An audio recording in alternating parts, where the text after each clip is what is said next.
Olá, bem-vindo a mais um Poder 360 Entrevista. Meu nome é Hamilton Ferrari e eu converso hoje com Fábio Bentes, economista sênior da Confederação Nacional do Comércio. Ele é formado em Economia pela Universidade do Cândido Mendes, do Rio de Janeiro, e também tem mestrado no IBMEC e na Universidade de Essex, no Reino Unido. Fábio, eu queria começar com você sobre os dados do CAGED, que de abril para maio a gente viu uma certa evolução. O saldo continuou negativo, mas mostrou uma certa recuperação do mercado de trabalho formal. A gente deve ver essa melhora continuando em junho e para os meses seguintes?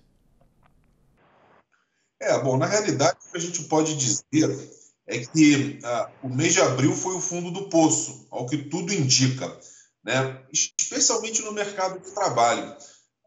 Os dados do CAGED registraram uma destruição de 860 mil postos de trabalho em abril, depois perdeu o fôlego para algo perto de 330 mil postos de trabalho.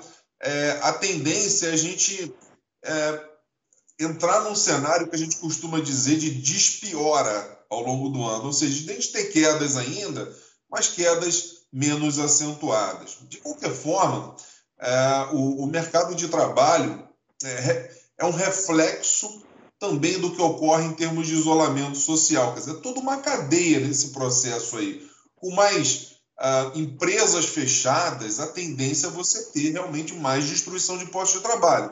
E a gente está justamente a partir de junho flexibilizando a quarentena. Até quando, até onde a gente vai conseguir flexibilizar essa quarentena, ainda é um pouco cedo para dizer, mas eu acho muito pouco provável que a gente tenha nos meses subsequentes, na segunda metade do ano, saldos tão negativos quanto aquele que a gente teve especificamente em abril. Então a gente percebe que a economia começa a reagir.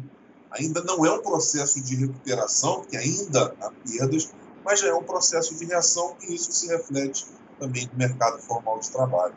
O programa de preservação de empregos do governo federal, que suspende contratos e reduz jornadas de trabalho, o governo fala que conseguiu preservar mais de 10 milhões de empregos. Isso tem demonstrado no mercado, nos dados do CAGED, uma certa recuperação?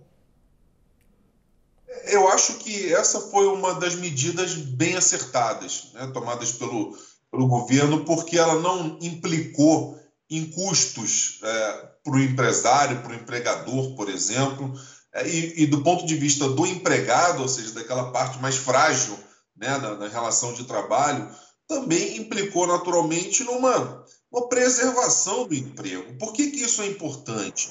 Porque antes da economia entrar nesse processo de crise por conta da pandemia, a gente já percebia uma dificuldade muito grande na geração de postos de trabalho. O emprego que se gerava até a pandemia era praticamente um emprego informal, e veio a pandemia, claro, um tombo histórico no nível de atividade, e não fosse esse tipo de medida, uma redução da carga horária proporcional, da redução do salário proporcional à carga horária, a suspensão do contrato de trabalho, o estrago teria sido muito maior. Quer dizer, a gente pode dizer que do início da pandemia para cá, o mercado formal de trabalho perdeu 1,5 milhão de postos de trabalho. Não fossem isso, não digo que seriam 10 milhões, mas seguramente a gente estaria com um indicador do mercado formal de trabalho muito mais negativo do que esse que a gente tem acompanhado através dos dados do CAGED. Citou o fim do isolamento. Quais são os riscos de uma eventual segunda onda de infecção do coronavírus para a economia? O risco é grande. Aqui no Brasil, a gente vê que, em relação aos outros países, às outras economias que passaram por esse tipo de problema, o nosso processo de flexibilização da quarentena, ele não amadureceu. Quer dizer, a gente começou a flexibilizar a quarentena com números ainda muito altos em termos de contaminados, número de mortes. Então, existe esse risco. Quer dizer, a grande dificuldade desse momento é como você contrabalançar, né, o problema de saúde com o problema econômico. As empresas também não podem ficar fechadas. Então, uma vez que o Brasil não adotou medidas extremas mais fortes lá atrás, como fizeram vários países, um lockdown de um mês e meio, Agora a gente está tendo que lidar com esse tipo de problema, né? Acompanhar diariamente os indicadores da Covid-19 e tentar, com base nesses indicadores, tomar ações econômicas para tentar contrabalançar esse problema que a gente tem, esse problema, né, criado. A grande constatação que a gente tem até esse momento é de que o Brasil, né, quer dizer, a Covid-19 foi um grande teste de laboratório no mundo inteiro. Todos os países passaram pelo mesmo problema. Uns se saíram melhor, outros se saíram pior. Claramente, nesse momento, Brasil e Estados Unidos não estão nada bem. Em algumas regiões desses dois países, você já percebe uma aceleração no número de infectados desde o início da flexibilização. Então, o processo vai ser bastante complexo daqui para o final do ano. Uhum. E como é que está o cenário de fechamento de empresas aqui no Brasil? Quais são os setores que estão sendo mais afetados? A indústria, o comércio ou os serviços? Olha, sem dúvida, Milton, o comércio e o setor de serviços voltados ao consumo das famílias, a prestação de serviços às famílias, são os mais afetados. Nós já temos alguns indicadores oficiais desde o início da quarentena, indicadores do IBGE, por exemplo. A gente viu que as vendas no comércio, que já tinham caído cerca de 2,5% em março, ou seja, no mês de meia quarentena, em abril elas tombaram, chegaram a uma queda de cerca de 17% no mês de abril. Como a gente acredita que esse foi o fundo do poço, me arrisco até a dizer que em maio nós devamos ter alguma recuperação na margem, ou seja, em comparação com abril, é bem provável que o número de maio seja até positivo. No setor de serviços prestados às famílias, o estrago também é enorme, ainda maior. Faturamento, por exemplo, de serviços de alojamento, alimentação, caiu. Aliás, os serviços prestados às famílias, né, caíram mais de 30% nesse período. O turismo teve uma queda de 90% desde o início da quarentena. A gente acompanha esses números semanalmente. O estrago foi enorme. Então, como o processo de isolamento social envolve, como o próprio nome diz, o confinamento do consumidor, o setor privado, o setor responsável pelas vendas de produtos, pela prestação de serviços, ainda está tendo que se adaptar a esse processo todo da pandemia. Qual vai ser o reflexo disso do ponto de vista de fechamento de lojas? Essa é uma pergunta muito importante. E é um estudo que nós estamos desenvolvendo, embora nós não tenhamos o número fechado ainda, a gente pode fazer aqui uma matemática muito simples. Em 2015, o varejo, lembra da crise de 2015 e 2016, a recessão fortíssima que afetou o varejo, as vendas do varejo naquele ano caíram naqueles anos 8,6% e 8,7%, em 2015 e em 2016. Naqueles 2 anos, o varejo perdeu, respectivamente, 100 mil lojas, depois 105 mil lojas. Então, qual é o cenário que a gente tem para esse ano? A expectativa é de que as vendas caiam mais de 10% no varejo ao final de 2020.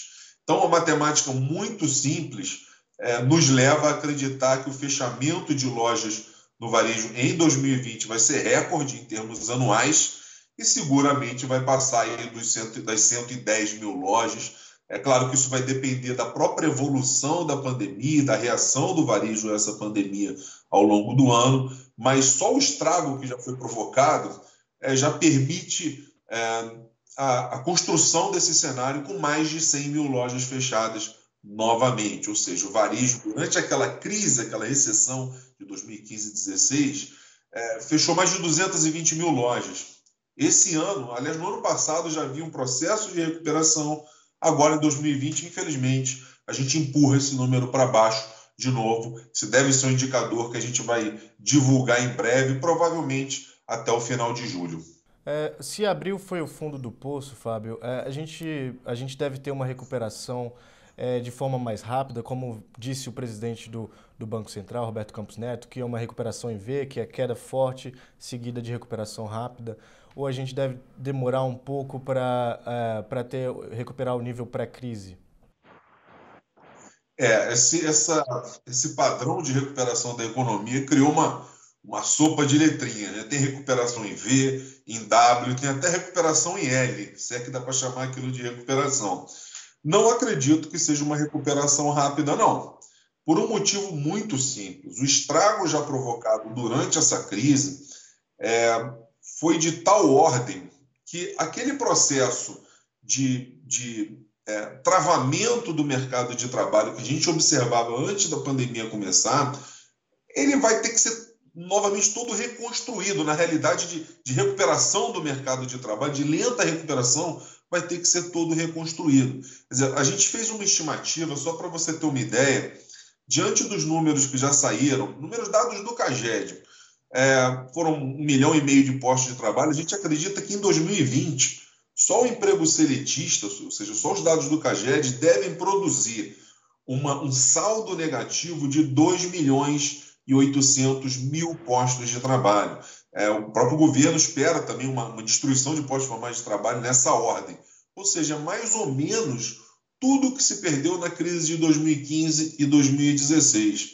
Então, eu acredito que essa recuperação ela vai se dar de forma ainda muito lenta. Por quê? Porque o grau de incerteza por parte de quem consome, por parte de quem investe, é muito grande. Então, você retomar a economia num horizonte curto, a recuperação da nível de atividade num horizonte curto, eu acho que é um cenário muito pouco provável. Se a gente conseguir, ao final do ano, voltar a registrar números seguidamente positivos, eu acho que essa já vai ser uma vitória enorme para a economia como um todo, mas essa eventual recuperação não vai ser suficiente para apagar, para compensar todo o estrago provocado pela pandemia nesse segundo trimestre de 2020. E a gente consegue estimar quando é que vai ser a recuperação do nível pré-crise? E qual vai ser o último setor a recuperar na sua avaliação? Será o de serviços? É o setor de serviços, especialmente serviços prestados às famílias. O setor de turismo vai realmente demorar alguns anos. Eu acho que a recuperação do turismo, se a gente não tiver nenhuma surpresa negativa, ou seja, uma segunda onda muito forte de Covid-19, a recuperação só com o que já aconteceu fica para 2022, 2023, ou seja, voltar ao patamar de geração de receitas pós-crise. Olha o caso do comércio. Os dados de março e abril, extremamente negativos, principalmente abril, trouxeram o volume de vendas do varejo para o nível semelhante ao de janeiro de 2010. Portanto, a gente está falando de um retrocesso em 2 meses ou 1 mês e meio, retrocesso de uma década. Então, reconstruir toda essa capacidade de consumo, que é o principal agregado das contas nacionais, é o principal responsável pela geração do PIB, vai ser muito difícil, até porque, como muitas empresas fecharam, por mais que você tenha programas para preservar o emprego, os postos de trabalho, muitos deles não estão mais lá. Então, o mercado de trabalho continua dando ritmo de recuperação do consumo. Do ponto de vista de investimento, o cenário ainda é bastante incerto, especialmente esse cenário de curto prazo. Então, essa recuperação ela vai ser lenta, ficam lá na lanterninha os serviços prestados às famílias e o consumo de bens e vendas do comércio. A indústria pode, por exemplo, eventualmente, até atender ao maior nível de atividade exportando produtos, né? Quer dizer, para o mercado internacional, uma vez que a gente espera que a economia global deva se recuperar antes da economia brasileira. E sem falar na agropecuária, né? Um setor que vai bem, seguramente o único que vai crescer esse ano. Entendi. O consumo das famílias e os investimentos, eles devem retomar começar a retomar no segundo semestre desse ano, ou a gente deve observar esse efeito só em 2021? A retomada, a gente deve ter um crescimento do consumo das famílias, talvez até dos investimentos mesmo, no terceiro trimestre, quando a gente compara com o segundo, ou seja, com o fundo do poço, com o momento mais agudo da crise. Todos esses cenários estão condicionados a uma não reversão nesse processo de de flexibilização da quarentena. Se a gente ficar nessa recuperação em W, né, nessa evolução em W dos indicadores, essa recuperação pode até vir no terceiro trimestre, mas aí no quarto trimestre a gente tem um problema novamente. Ou seja, quando a gente compara qualquer indicador de 2020, a partir do mês de março com 2019, a tendência é a gente ter ainda por alguns anos indicadores bastante negativos. Então, a gente retomar nível de atividade, nível de consumo, nível de investimento, aqueles patamares que nós tínhamos antes da pandemia, vai levar algum tempo, sim. Fábio, o que o Banco Central e o Ministério da Economia podem fazer para estimular a economia? Bom, acho que algumas medidas já foram adotadas, elas foram adotadas, demoraram um pouquinho por conta de todo o processo, né, de aprovação de medidas provisórias, mas eu acho que, diante do que já foi anunciado, que foi importante, ficou muito claro que esse colchão, esse cobertor, né, para o setor privado, ele foi muito curto, né? Claro, o Brasil já passava por uma crise fiscal, né? Já há alguns anos, já vem numa crise fiscal, vem atenuando esse problema, mas a pandemia seguramente agravou essa situação. A gente deve ter uma dívida aí bruta em relação ao PIB, chegando perto de 90% ao final do ano. Então, quer dizer, a dose, o remédio, a gente sabe mais ou menos qual é. O problema é que está faltando doses desse remédio na prateleira. Então, o governo tem que ter algumas medidas mais audaciosas para tentar criar condições de amortecer, vamos dizer assim, a queda da economia. Vamos dar um exemplo aqui. A gente viu em 2017, 2019, a utilização do FGTS para reativar a economia naquelas ocasiões, né? Isso funcionou. Não foi por causa do FGTS, dos saques das contas do FGTS, que a economia cresceu, não foi por conta disso, mas isso ajudou, né? Quer dizer, o comércio vinha, por exemplo, de uma crise severa em 2015 e 2016, e a partir dos saques das contas inativas, em março de 2017, a situação começou a melhorar, virou o cenário. Eu acredito que uma nova rodada de utilização de recursos do FGTS seria bem-vinda, mas com uma peculiaridade em relação às ocasiões anteriores. Naquelas ocasiões, o FGTS foi utilizado basicamente para consumo, né?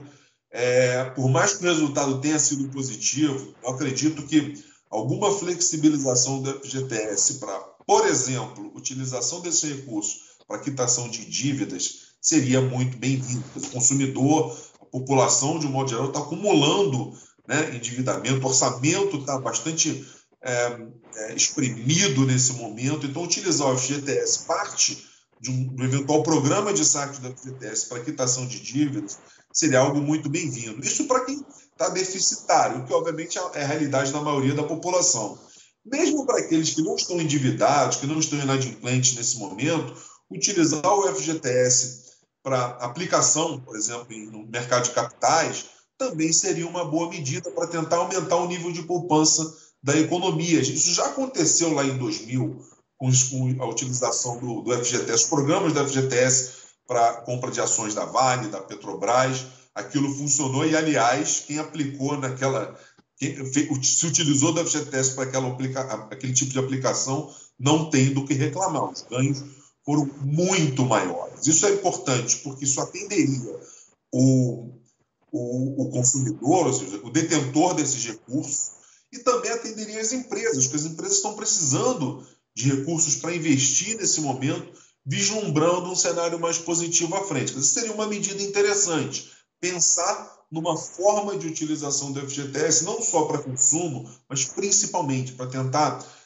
irrigar um pouco a economia e diminuir o grau de endividamento que a gente vê aumentar nesse período. Uma outra possibilidade também seria utilizar parte das reservas internacionais, das reservas cambiais, para esses fundos de socorro à economia, né? Quer dizer, é muito fácil a gente falar que, olha, deveria criar um fundo disso, um fundo daquilo.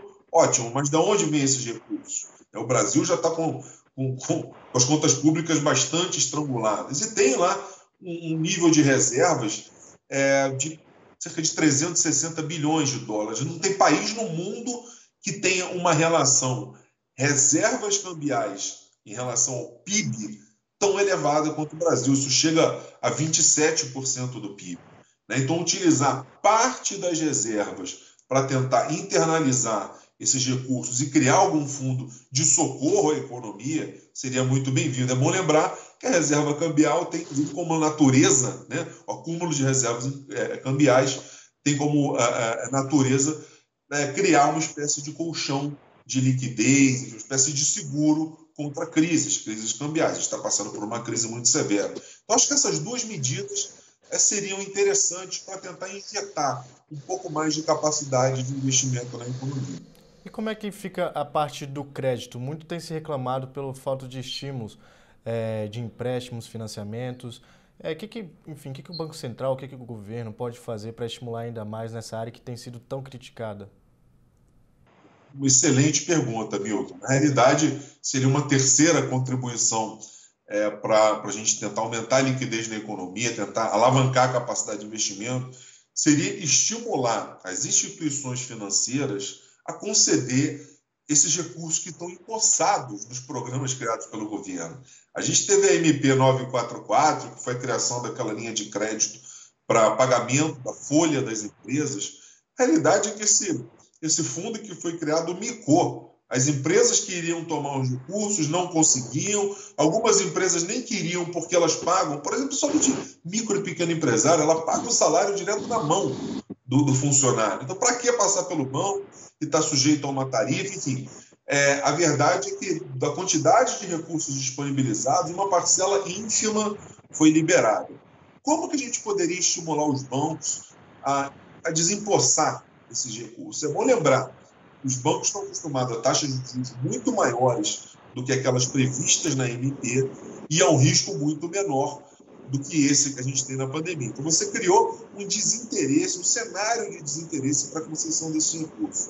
Como que a gente poderia estimular os bancos, então, a soltar, né, toda essa grana, né, para a economia girar um pouco mais rápido? Todo o setor produtivo está passando por uma dificuldade enorme nesse momento. Olha a quantidade de empresas fechadas no comércio Brasil afora, setor de serviço, micro e pequenos empresários também passando por severa dificuldade. Eu acho que, por exemplo, algum tipo de estímulo tributário às instituições financeiras seria bem-vindo. Como que isso funcionaria, por exemplo? Imposto de renda de pessoa jurídica. Né? Por que não se criar uma alíquota maior de imposto de renda para as empresas do setor financeiro, lembrando que elas continuam registrando lucros nos últimos anos, aliás, os lucros só cresceram, mas não voltada para todo o setor financeiro, mas para aquelas empresas, para aquelas entidades, aqueles bancos que faturam mais de 10 bilhões de reais por ano, que lucram mais de 10 bilhões de reais por ano. Que bancos seriam esses? Seriam os 5 bancos que detêm 80% da carteira de crédito no Brasil. Se você cria uma alíquota mais alta e permite uma dedução dessa alíquota mediante o destravamento desses recursos, eu acho que isso poderia estimular os bancos a soltar, de fazer com que esse dinheiro chegue na mão do empresário, na mão do consumidor, na mão do trabalhador, vamos dizer assim. Uma alíquota temporária sujeita a uma dedução mediante uma maior adesão a esses programas já anunciados pelo governo. Quer dizer, o governo criou os programas, ótimo. O empresário quer tomar o recurso, ótimo. Está faltando o intermediário demonstrar um pouco mais de interesse para fazer com que esses recursos cheguem na ponta. Mas isso não poderia ter o efeito contrário, por exemplo, os bancos restringirem o crédito, aumentarem as taxas de juros? Olha, as taxas de juros, o Banco Central, inclusive, já tomou algumas medidas, tem tomado algumas medidas interessantes. Por exemplo, vou citar uma. Em janeiro desse ano, cheque especial, limite de 8% ao mês na taxa de juros do cheque especial. Quando você fala em 8%, parece até uma taxa baixa. Não é. A taxa anualizada ela passa de 100%. Então, quer dizer, seria muito mais penoso para os grandes detentores do mercado de crédito reter esses recursos, estarem sujeitos a uma alíquota maior do imposto de renda, do que utilizar a liberação desses recursos para abater essas alíquotas, enfim, essa esse pagamento de imposto. Uma medida complementar que a gente tem visto que o Banco Central tem tomado para tentar aumentar a concorrência no mercado de crédito é estimular esse novo setor financeiro, né? Estimular fintechs, estimular pequenos credores, instituições credoras, para aumentar o nível de concorrência na economia. O que a gente percebe é que, da forma como está, o crédito para o consumo, o crédito para capital de giro, o crédito para folha, continua travado. Você tem que pensar em alguma ação, alguma medida para destravar esses recursos. Deixar como está é perfeitamente razoável esperar que os bancos não tenham interesse em liberar esses recursos. O risco é alto, a remuneração é muito baixa, é Selic mais 1,25. Os bancos brasileiros estão viciados em doses de taxa de juros muito mais altas do que essa. Então, acredito que, se nenhuma medida adicional for tomada, esses recursos vão continuar empossados. Falando em juros, a gente vê que a taxa Selic está no menor nível da história e estão discutindo a possibilidade de ir para 2% ao ano e tem gente que fala até abaixo disso. Você avalia que pode cair para menos de 2%? Olha, é bom lembrar que o mundo capitalista, enfim, as economias de mercado estão operando taxas negativas nesse momento. Esse não é um cenário no qual acho que o Brasil vai conseguir surfar por muito tempo. Mesmo que a gente venha a ter uma taxa de menos de 2%, lembrando que a expectativa de inflação é 1,5%, a gente teria uma taxa de juros real próxima de zero. Quer dizer, é preciso, pela situação econômica, pelo papel, pela localização do Brasil em termos na economia internacional, o Brasil sempre tem que pagar algum prêmio de risco. A gente está, de fato, com a menor taxa de juros da história, com a menor taxa de juros também real da história, taxa muito baixa, mas algum prêmio de risco sempre tem que ficar para uma economia emergente, como é o caso da brasileira. O que a gente percebe, Hamilton, é o seguinte, é que o estímulo monetário, via taxa básica de juros, praticamente já se esgotou em termos de capacidade de reativar a economia. Não vai ser uma taxa Selic de 2,75% ou de 1,75%, na verdade, que vai estimular, fazer com que as empresas voltem a tomar recursos, não. Ela tem a queda da taxa de juros tem um papel muito interessante, muito importante, do ponto de vista da dívida pública. Isso ajuda a aliviar a situação um pouco lá na frente. Eu espero que essa redução da taxa de juros tenha vindo para ficar e que a gente passe a operar uma taxa nominal de juros que permita um pequeno prêmio de risco para os investimentos aqui no país. Acho que essa é uma tendência para os próximos anos. Como a expectativa de inflação é muito baixa, a gente deve atravessar os próximos 2, 3 anos com taxas de juros muito baixas também. Isso é bom do ponto de vista das contas públicas, mas acredito que a taxa por si só não vai ser suficiente para estimular a economia. Acredito muito mais nessa microagenda do Banco Central do que propriamente na condução da política monetária via taxa de juros. E sobre investimentos, Fábio, a gente vê que o ministro da Economia, Paulo Guedes, fala que a gente, para atrair investimentos, a gente tem que fazer reformas e fazer com que as reformas sejam implementadas no Brasil da forma mais rápida possível. A gente consegue retomar essa agenda já neste ano ou provavelmente deve ficar para o ano que vem? Olha, é uma pergunta difícil de ser respondida porque ela envolve uma série de coisas, né? Ela envolve, inclusive, a evolução da pandemia, quer dizer, retomada das atividades no Congresso, pelo menos próximas à normalidade, ao ambiente político, que também andou bastante degradado durante a pandemia. Então, ela depende de uma série de coisas. Eu concordo integralmente com o Ministério da Economia quando ele diz que a gente não pode esquecer das reformas estruturantes. Tivemos a reforma da Previdência, tínhamos a reforma trabalhista lá do governo Temer, era a reforma tributária e administrativa. A chance de que isso ocorra nos próximos meses não acho que seja muito grande. A gente sabe do calendário eleitoral que vem aí no segundo semestre, portanto, o adiamento das eleições municipais joga contra, porque a gente vai ter eleição no final, segundo turno de eleição no final de novembro. Então, toda a atenção do Congresso, digamos, que volte a algo perto da normalidade depois do recesso, vai estar voltada para as eleições municipais. Então, conduzir a agenda de reformas vai ser mais difícil. O que não tira, em hipótese nenhuma, a importância da condução dessas reformas. Todos nós sabemos que se há alguma capacidade de investimento na economia brasileira, ela vem do setor privado, vem do setor externo. O governo não tem praticamente mais qualquer capacidade de reativar a economia via investimento, especialmente depois disso que a gente passou nas últimas semanas. Então, concordo integralmente com o que ele colocou, a importância da condução das reformas estruturantes, mas não vejo, infelizmente, não vejo com muito otimismo a possibilidade da gente adotar a reforma, principalmente a reforma tributária, que é bastante complexa, não só por conta do calendário eleitoral, mas por conta da própria pandemia.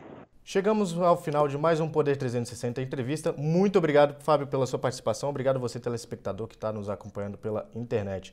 Não se esqueça de inscrever no nosso canal e também ativar o sininho para receber as notificações. Até breve!